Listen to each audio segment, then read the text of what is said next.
Shalom Bapak Ibu Saudara sekalian, apa kabar? Senang sekali hari ini bisa kembali menyapa Bapak Ibu Saudara lewat pesan pastoral.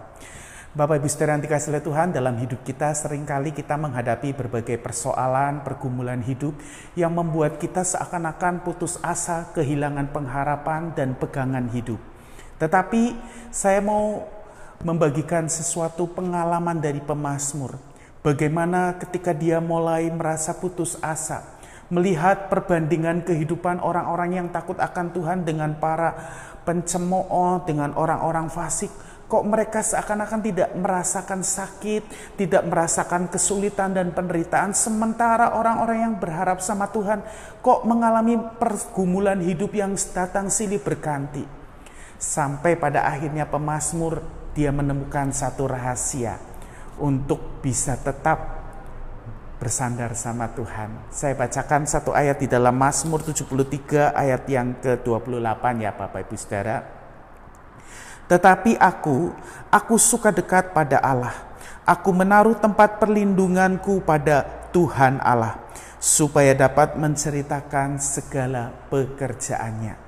Bapak Ibu Saudara, di dalam pergumulan pertentangan batin yang dialami oleh pemazmur, ketika dia melihat orang-orang fasik, orang-orang yang disebut sebagai para pembual, hidupnya senang, tidak ada pergumulan, tidak ada masalah.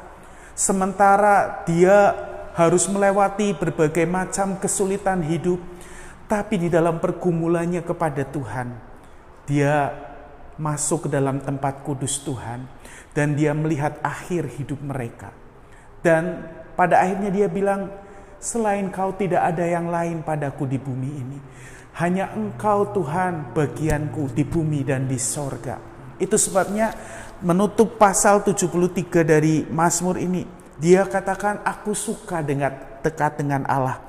Aku menaruh tempat perlindunganku kepada Allah, supaya dapat menceritakan perbuatannya yang ajaib, pekerjaan tangannya.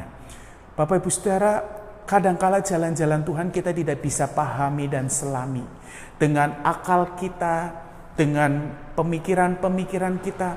Tetapi satu hal, percayalah, Tuhan tidak pernah membiarkan kita.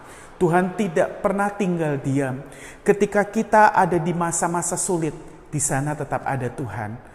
Dia ingin menyatakan pertolongannya atas hidup saudara dan saya. Bagian kita hanya tetap mengarahkan iman kita kepada Tuhan. Jadikan Tuhan sandaran dan tempat perlindungan kita. Maka kita akan melihat bagaimana Tuhan menyatakan keajaiban-keajaiban dalam hidup saudara dan saya. Mari tetap arahkan mata iman kita kepada Tuhan. Tuhan memberkati.